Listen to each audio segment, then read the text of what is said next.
ಮಧ್ಯಪ್ರಾಚ್ಯದಲ್ಲಿ ನಡೆಯುತ್ತಿರುವ ಯುದ್ಧ ಹಿನ್ನೆಲೆ ರಸಗೊಬ್ಬರದ ಬೆಲೆ ಭಾರಿ ದುಷ್ಪರಿಣಾಮ ಬೀರಿದೆ.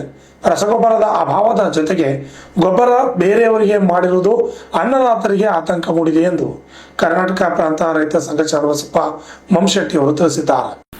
ನಗರದ ಪತ್ರಿಕಾ ಭವನದಲ್ಲಿ ನಡೆದ ಸುದ್ದಿಗೋಷ್ಠಿಯಲ್ಲಿ ಮಾತನಾಡಿದ ಅವರು, ರಸಗೊಬ್ಬರದ ಅಭಾವದ ಜೊತೆಗೆ ಗೊಬ್ಬರದ ಬೆಲೆ ಏರಿಕೆ ಮಾಡಿರುವುದು ಅನ್ನದಾತರಿಗೆ ಆತಂಕದಲ್ಲಿ ಮನೆ ಮಾಡಿದಂತಾಗಿದೆ ಮತ್ತು ಪೊಟ್ಯಾಷ್ ಮತ್ತು ಕಾಂಪ್ಲೆಕ್ಸ್ ಎಂದು ಬರೆದ ನಿಯಂತ್ರಣ ಇರದೇ ಇರುವುದರಿಂದ ರಸಗೊಬ್ಬರ ಮೇಲೆ ತಿಂಗಳಲ್ಲಿಯೇ 2 ಬಾರಿ ಬೆಲೆ ಏರಿಕೆ ಮಾಡಿ ರೈತ ವಿರೋಧಿ ಕೇಂದ್ರ ಸರ್ಕಾರದ ನೀತಿಯನ್ನು ರೈತ ಸಂಘ ವಿರೋಧಿಸುತ್ತದೆ ಎಂದು ತಿಳಿಸಿದ್ದಾರೆ. ರಸಗೊಬ್ಬರದ ಬಿಕ್ಕಟ್ಟಿಗೆ ತಕ್ಷಣ ಪರಿಹಾರ ಒತ್ತಾಯಿಸಿ ಜಿಲ್ಲಾಧಿಕಾರಿಗಳ ಮೂಲಕ ಕೇಂದ್ರ ಸರ್ಕಾರಕ್ಕೆ ಒತ್ತಾಯ ಮಾಡಲಾಗುವುದು ಎಂದು ತಿಳಿಸಿದ್ದಾರೆ. Bureau report RJ32 Kannada news, Kalaburagi. Kalsetti ಅವರು ಕೂಡ ಇವತ್ತಿನ ಪತ್ರಿಕಾಗೋಷ್ಠಿಯಲ್ಲಿದ್ದಾರೆ. ದಿಲೀಪ್ ನಾಗಲೂರು ಜಂಟಿ ಕಾರ್ಯದರ್ಶಿಯಾಗಿ ಅವರು ಕೂಡ ಪತ್ರಿಕಾಗೋಷ್ಠಿಯಲ್ಲಿದ್ದಾರೆ. ಅಲ್ತಾಫ್ ಇನಾಮ್ದಾರ್ ಅವರು ಕೂಡ ಪತ್ರಿಕಾಗೋಷ್ಠಿಯಲ್ಲಿ ಬರ್ತಾ ಇದ್ದಾರೆ. ಈಗ ಇವತ್ತಿನ ಪತ್ರಿಕಾ ಮಾಧ್ಯಮದ ಮಿತ್ರರು ಮತ್ತು ಟಿವಿ ಮಾಧ್ಯಮದ ಮಿತ್ರರಿಗೆಲ್ಲರಿಗೂ ಕೂಡ ಮೊದಲನೇದಾಗಿ ಸ್ವಾಗತವನ್ನು ಕೋರ್ತಾರೆ. ಇವತ್ತು ಮೇಯನ್ನ ಮುಗಿಲಿಕ್ಕೆ ಬಂದಿದೆ. ಇವತ್ತು 25ನೇ ತಾರೀಕಿದೆ. ಬಹುತೇಕ ಇವತ್ತ ಅಥವಾ ನಾಳೆ ರೋಣಿ ಮಳೆಯೂ ಕೂಡ ಹೋಗ್ತಕ್ಕಂಥ ಪರಿಸ್ಥಿತಿಯೂ ಕೂಡ ಇದೆ. ಮುಂಗಾರು ಬಿತ್ತನೆಯನ್ನ ಪ್ರಾರಂಭಕ್ಕೆ ಸಂಬಂಧಪಟ್ಟಂಗ ರೈತರು ಮುಂಗಾರು ಬಿತ್ತನೆಗಾಗಿ ಬೀಜ, ಬುಕ್ಕ, ಉಡಿಚೀಲ, ಕುಂಟಿದಿಂಡ ಮತ್ತೆ ತಯಾರಿಯನ್ನ ಬಿತ್ತನೆಗಾಗಿ ಪ್ರತಿ ವರ್ಷದಷ್ಟು ಈ ವರ್ಷವೂ ಕೂಡ ತಯಾರಿಯನ್ನ ಮಾಡ್ಕೊಳ್ತಾ ಇದ್ದಾರೆ. ಇಂಥ ಸಂದರ್ಭದಲ್ಲಿ ರೈತರಿಗೆ ಯಾವುದೇ ಕಾರಣಕ್ಕೂ ಕೂಡ ಗೊಬ್ಬರದ ಕೊರತೆಯನ್ನ ಎದ್ದು ಕಾಣ್ತಾ ಇದೆ. ರೈತರಿಗೆ ಬೇಕಾಗುವಷ್ಟು ಗೊಬ್ಬರನ್ನ ಇವತ್ತು ಯಾವುದೇ ಕಾರಣಕ್ಕೂ ಕೂಡ ಸರ್ಕಾರಕ್ಕೆ ಪೂರೈಸರಲ್ಲಿ ಸಂಪೂರ್ಣವಾಗಿ ರಾಜ್ಯ ಸರ್ಕಾರ ಮತ್ತು ಕೇಂದ್ರ ಸರ್ಕಾರ ಸಂದರ್ಭದಲ್ಲಿ ನಾನು ಹೇಳಿಕೆ ಬಯಸ್ತಾ ಇದ್ದೀನಿ. ಇವತ್ತು ಅದಲ್ಲದೆ ಈ ಬಾರಿ ಕಳಪೆ ಮಟ್ಟದ ಗೊಬ್ಬರನ್ನ ಮಾರಾಟ ಮಾಡ್ತಕ್ಕಂಥದ್ದು ತಡೆಗಟ್ಟೋದಕ್ಕೆ ಸಂಬಂಧಪಟ್ಟಾಗ ಯಾವುದೇ ಕಾರಣಕ್ಕೂ ಕೂಡ ಅಂಥದ್ದೇನು ಮುಂಜಾಗ್ರತವಾಗಿ ಕ್ರಮ ಕೈಗೊಳ್ತಕ್ಕಂಥ ರೀತಿಯಲ್ಲಿ ಎಲ್ಲೂ ಕಂಡು ಬರ್ತಾ ಇಲ್ಲ ಅಂತಕ್ಕಂಥದ್ದು ಇವತ್ತು ನಾವು ಸರ್ಕಾರದವ್ರು ಹೇಳ್ತಾರೆ, ಅಧಿಕಾರಿಗಳು ಹೇಳ್ತಾರೆ ಒಂದ್ ಕಡೆಗೆ ನಮ್ಮ ಹತ್ರ ಗೊಬ್ಬರ ಸ್ಟಾಕ್ ಇದೆ ಅಂತಕ್ಕಂಥ ಮಾತನ್ನು ಅವ್ರು ಹೇಳ್ತಾರೆ.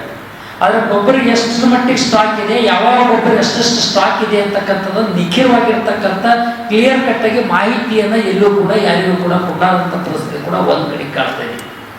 ಇವತ್ತು DAP ಗೊಬ್ಬರನ್ನ ಎಲ್ಲದಕ್ಕ ಬಳಸಬಾರದು ಅಂತಕ್ಕಂಥ ಮಾತನ್ನು ಕೂಡ ಹೇಳ್ತಾರೆ. ಅತಿ ಹೆಚ್ಚು DAP ಇವತ್ತು ಕೊರತೆ ಇದೆ.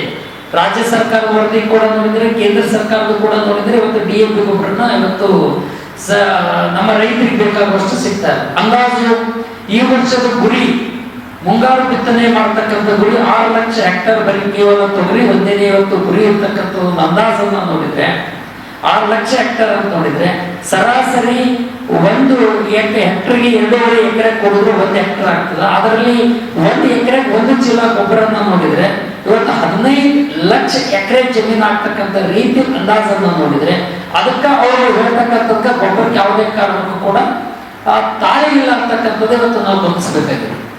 ಹಾಗಾಗಿರೋದ್ರಿಂದ ರೈತರು ಅತಿ ಹೆಚ್ಚು ಗಮನ ಬೇಕಾಗಿರ್ತಕ್ಕಂಥ DAP ಗೊಬ್ಬರ. ಒಂದು ಕಡೆಗೆ ಹೇಳ್ತಾರೆ ಇವರು ಸರ್ಕಾರ ಅಗ್ರಿಕಲ್ಚರ್ ಅಧಿಕಾರಿಗಳನ್ನ ಪ್ರಚಾರ ಮಾಡ್ತಾ ಇದ್ದಾರೆ. DAP ಒಳಗಡೆ ಪೊಟ್ಯಾಷಿಯಂ ಇರಲ್ಲ, ಕಬ್ಬಿ DAP ಬಳಸಬಾರ್ದು, ಇವತ್ತು 10-26 ಅನ್ನ ಗೊಬ್ಬರನ ಬಳಸಬೇಕು ಅಂತೇಳಿ ಇಡೀ ಎಲ್ಲ ಕಡೆಗೆ ವ್ಯಾಪಕವಾಗಿ ಪ್ರಚಾರನ ಮಾಡ್ತಿದ್ದಾರೆ. ಆದರೆ ನಾವು ಕೇಳಕ್ ಬಯಸ್ತೀವಿ, DAP ಗೊಬ್ಬರದ ರೇಟು 1490 ರೂಪಾಯಿ, 1400 ರೂಪಾಯಿ, 1450 ರೂಪಾಯಿ, 1300 ರೂಪಾಯಿ ಹೋದ ವರ್ಷ ಇರ್ತಕ್ಕಂಥ ರೇಟ್ ಈ ವರ್ಷ ಅದು ರೇಟ್ ಜಾಸ್ತಿ ಆಗಿದೆ. 1490ರಿಂದ 1500 ರೂಪಾಯಿ ತನಕ ಆಗಿದೆ. ಇನ್ನು ಗೊಬ್ಬರದ ಅಭಾವ ಕೃತಕ ಸೃಷ್ಟಿ ಮಾಡಿ ಅದು 1600 ಮಾಡಬಹುದು, ಮಾರಾಟ ಮಾಡಬಹುದು, 1700 ಕೂಡ ಮಾಡಿ ರೈತರಿಗೆ ಬರೀ ಹೇಳ್ತಕ್ಕಂಥ ಪರಿಸ್ಥಿತಿ ಒಂದು ಕಡೆಗಿದೆ. ಆದರೆ 10-26 ಗೊಬ್ಬರ ಅದರ ರೇಟ್ ಏನಂತ ಕೇಳಿದ್ರೆ 2150 ರೂಪಾಯಿ ಹಿಡ್ಕೊಂಡು 2250 ರೂಪಾಯಿವರೆಗೂ ಕೂಡ ಮಾರಾಟ ಮಾಡ್ತಕ್ಕಂಥ ಪರಿಸ್ಥಿತಿ ಅದರ ರೇಟನ್ನು ಇದೆ. ಅದಕ್ಕೆ ಸಂಬಂಧಪಟ್ಟಂಗೆ ಯಾವುದೇ ಕಾರಣಕ್ಕೂ ಕೂಡ ಅದು ಕಬ್ಬಿಗೆ ಬೆಳೆಸಿದ್ರೆ ಭಾಳ ಒಳ್ಳೆಯದು, ಅದರಲ್ಲಿ ಪೊಟ್ಯಾಷಿಯಂ ಇರ್ತಕ್ಕಂಥ ಮಾತನ್ನು ಹೇಳ್ತಾರೆ. ಆದರೆ ಆ ರೇಟಿಗೆ ಈ ರೇಟಿಗೆ ನೋಡಿದರೆ ರೈತರು 10-26 ಗೊಬ್ಬರನ್ನ ಬಳಸಲಾರದಂಥ ರೀತಿಯಲ್ಲಿ DAPನೇ ಬಳಸ್ತಕ್ಕಂಥಂದ್ರೆ ಇದನ್ನು ರೊಕ್ಕ ಇವತ್ತು ಕಮ್ಮಿ ರೇಟ್ ಇರೋದ್ರಿಂದ ಇದು ಅನುಕೂಲ ಆಗ್ತಕ್ಕಂಥ ರೀತಿಯಲ್ಲಿ ಇವತ್ತು ಬಳಸ್ತಿದ್ರೆ ಅದಕ್ಕಾಗಿ ಇವತ್ತು ನಾವು ಕೇಳಕ್ಕೆ ಬಯಸ್ತೀವಿ, ಕಾಂಪ್ಲೆಕ್ಸ್ ಗೊಬ್ಬರ ಇವತ್ತು 10-26 ಆಗಿರ್ಬೋದು, ಇತರೆ ಯೂರಿಯಾ ಆಗಿರ್ಬೋದು, ಇತರೆ ಗೊಬ್ಬರಗಳಾಗಿರ್ಬೋದು, ಎಲ್ಲ ಗೊಬ್ಬರಕ್ಕೂ ಕೂಡ ಇವತ್ತು ನಾವು ಕೇಳ್ತಾ ಇದ್ದೀವಿ ಸಬ್ಸಿಡಿ ಸಹಾಯಧನವನ್ನು ಅತಿ ಹೆಚ್ಚು ಕೊಡಬೇಕು ಅಂತಕ್ಕಂಥ ರೀತಿಯಲ್ಲಿ ಇವತ್ತು ನಾವು ಒತ್ತಾಯನ ಮಾಡಕ್ಕೆ ಹೊರಟಿವಿ. ಅದೇ ರೀತಿಯಲ್ಲಿ ರೈತರಿಗೆ ಸಾಕಾಗುವಷ್ಟು ಇವತ್ತು ಗೊಬ್ಬರನ ಪೂರೈಸುವುದರಲ್ಲಿ ಸರ್ಕಾರ ವಿಫಲ ಆಗಿದೆ ಸಂಪೂರ್ಣವಾಗಿ. ಆ ರೈತರಿಗೆ ಸಂಪೂರ್ಣವಾದಂಥ ಇವತ್ತು ಇಲ್ಲಿವರೆಗಿನ ಗೊಬ್ಬರನ ವಿತರಣೆ ಮಾಡಬೇಕಾಗಿತ್ತು. ಇಲ್ಲಿವರೆಗೂ ಯಾವುದೇ ಕಾರಣಕ್ಕೂ ಒಂದು ಚೀಲ ಒಂದು ಬ್ಯಾಗ್ ಗೊಬ್ಬರ ಕೂಡ ಸರ್ಕಾರ ಆಗಲಿ ಮತ್ತು ಅಧಿಕಾರಿಗಳಾಗಲಿ ಕೊಡೋಕ್ಕೆ ಮುಂದೆ ಬಂದಿಲ್ಲ, ಎಲ್ಲಿಯೂ ಕೂಡ ಕೊಡ್ತಾ ಇಲ್ಲ ಅಂತಕ್ಕಂಥದ್ದು.